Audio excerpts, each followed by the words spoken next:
एक तरफ सूरज बोलता है कि मैं पछता रहा हूँ, दूसरी तरफ दूसरे दिन वीडियो डालता है कि मुझे कोई पछतावा नहीं है, मैं पछता नहीं रहा हूँ, मैं बस अपनी पहले वाली जिस लड़की को लेकर के आया हूँ उसको दिखाने के लिए ऐसा ब्लॉग बनाया, ताकि वो ब्लॉग देखे और सोचे कि हमारे लिए सब कुछ छोड़ दिए और हम इस तरीके से कर रहे हैं। तो इसमें आप लोगों को क्या लगता है? तो हेलो दोस्तों, आप सभी का स्वागत है फिर से मेरे न्यू ब्लॉग में, और आप सभी को मेरा हाथ जोड़कर नमस्ते प्रणाम। कैसे हैं आप सभी? आई होप कि आप सब अच्छे होंगे और बिल्कुल स्वस्थ होंगे। तो दोस्तों, सूरज और प्रीति का मैटर, इन लोगों का मैटर इतना काफ़ी हद तक आगे जा चुका है कि इनके अलावा जो है पूजा निषाद जो ऑफिशियल है, उनका जो उनके साथ जो घटना घटा हुआ है, पूजा निषाद और दिलजान जो है, वो सबको फेक लग रहा है। इनके वजह से सब ये लोग ऐसा यूट्यूब पे मतलब हड़कंप मचा कर रखे हुए हैं ना, कि इनके वजह से, सूरज प्रीति के वजह से, बाकी किसी के बीच में अगर कुछ रियल भी घटना घटता है तो लोग उसको फेक बना दे रहे हैं, मजाक बना के उसको लोग मजाक उड़ा रहे हैं।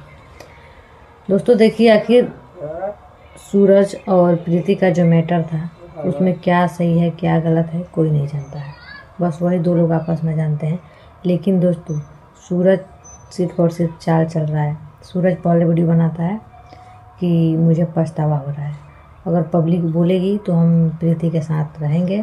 सूरज का पहले दिन का वीडियो आता है कि मुझे पछतावा हो रहा है, और सूरज अपने वीडियो में ये बोल रहा है कि हम इसके लिए अपना सब कुछ छोड़ के आए हैं, वो हमेशा सोए रहती है, मलिच जैसा, नाश्ता नहीं बना रही है, मेरा कहा नहीं मान रही है, मेरा कपड़ा नहीं धो रही है।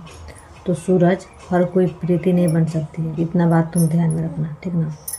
तो एक तरफ तो इनको पछतावा हो रहा है, और ये भी बोल रहे हैं कि मतलब पब्लिक अगर बोलेगी कि मतलब आप किसको चुनिए, अगर पब्लिक जो बोलोगी हम वो करेंगे।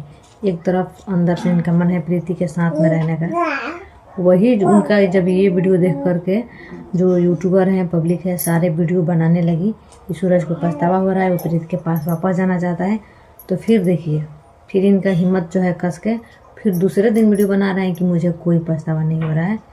मैं वो वीडियो सिर्फ इसलिए बनाया था ताकि हम जिसको लेकर के आए हैं, वही जो घूंघट वाली है उनकी मैडम, कि ये वीडियो वो देखें, ताकि जो है हम उसके लिए सब कुछ छोड़ के आए हैं, उसके लिए इतना सब सुन रहे हैं, और वो जो है मतलब हमारा कहा नहीं मान रही है, हमारा बात नहीं मान रही है।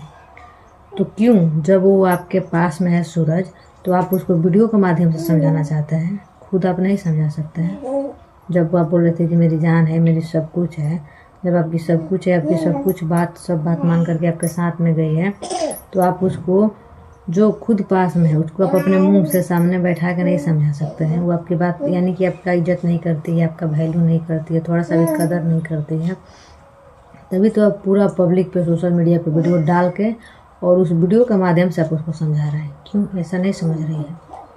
तो दूसरी तरफ बोलते हैं कि प्रीति अगर माफ़ी मांगेगी, सॉरी बोलेगी, तो हम उसके पास जाएंगे या फिर उसके साथ में रहने के लिए सोचेंगे। तो भाई, प्रीति क्यों माफ़ी मांगेगी? गाली आप भी देते हैं उसको हमेशा, उसकी माँ बहन को, वो भी पीछे से दोहरा दी तो कौन सा गलत कर दी? जब आप हमेशा उसको गाली देते थे, मारते थे, वो बोल दी तो आप उसका जिद पकड़ लिए। जिस तरह आप बोल रहे हैं कि जिस माँ के कोख से पैदा हुए हैं, अगर उसको कोई गाली देगा तो कोई कैसे बर्दाश्त करेगा? वो भी तो किसी की माँ, मतलब वो भी तो अपनी माँ के कोख से ही पैदा हुई है, तो वो कैसे बर्दाश्त करेगी? सिर्फ जुल्म सहने का अधिकार औरतों को क्यों मिलता है, मर्दों को क्यों नहीं मिलता है? तो गलती बराबर का है सूरज, केवल प्रीति का नहीं है। गलती जितना आपका है उतना प्रीति का है। तो सिर्फ प्रीति माफ़ी नहीं मांगेगी, अगर सूरज तुमको प्रीति के साथ में रहना है तो तू भी माफ़ी मांगेगी, प्रीति भी मांगेगी, मैटर ख़त्म। और आज अभी एजे का वीडियो हम देखे हैं, जिनके रूम पे सूरज हैं, कि आज वो प्रीति के भाई के पास कॉल किए थे। इतने दिन से सूरज बोल रहा था कि हम नंबर दे दिए हैं एजे को, लेकिन एजे का कहना था कि उनको नंबर अभी मिला नहीं था, जो नंबर सूरज दिया था वो नंबर बंद बता रहा था। तो फाइनली आज एजे को नंबर मिला प्रीति का, उस पर वो कॉल किए, वीडियो में खुद सुनाए, रिकॉर्डिंग कॉल करके सामने सुनाए।